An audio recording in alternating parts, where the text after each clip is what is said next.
संपूर्ण इंद्र पूजा मेला परिसर सीसीटीवी कैमरे से लैस है। आप सबों पर कैमरे की निगाह है। कृपया आप सबों पर कैमरे की निगाह है। कृपया सावधान होकर सुरक्षित होकर इंद्र पूजा मेला का केवल आनंद उठावे। इंद्र पूजा मेला परिसर में किसी प्रकार का गलत हरकत न करें। इंद्र पूजा मेला का केवल आनंद उठावे।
नहीं ना है वो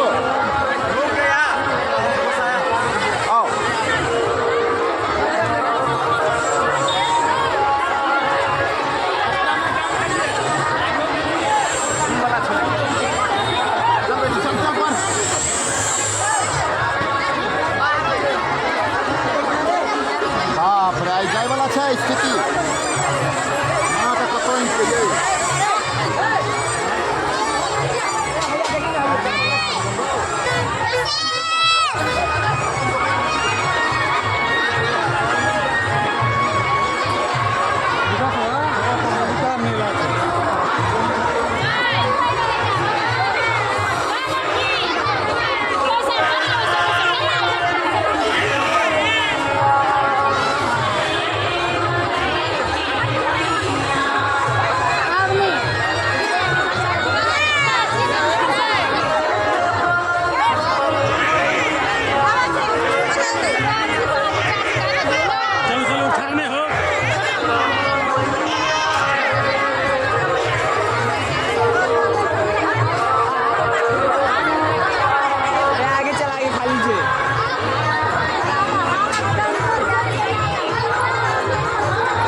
प्रवेश द्वार के सामने पंडाल प्रवेश द्वार यानी मेन रोड प्रवेश द्वार है। वाजिब का भी ड्यूटी हो कि कोई भी वाहन इंद्र पूजा मेला परिसर में न आने दे। प्रवेश द्वार के सामने जिन सदस्य का ड्यूटी हो कृपया कोई भी वाहन पूजा पंडाल क्षेत्र के अंदर न प्रवेश कराएं। किसी भी प्रकार का वाहन पूजा पंडाल प्रवेश द्वार में न प्रवेश करावे।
केंद्र पूजा समिति के सभी सदस्यगण एवं वॉलेंटियरों से निवेदन है कृपया चप्पे चप्पे पर मौजूद रहें। संपूर्ण मेला व्यवस्था की निगरानी रखें। केंद्र पूजा समिति के सभी सदस्यगण एवं वॉलेंटियरों से निवेदन है चप्पे चप्पे पर मौजूद रहें। संपूर्ण मेला व्यवस्था की निगरानी रखें।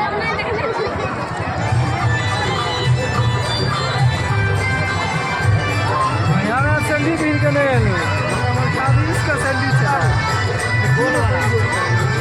अरे बड़ा हो जाएगा वही है अरे वही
तक अविलंब ऊर्जा प्रदान के सटीक मौके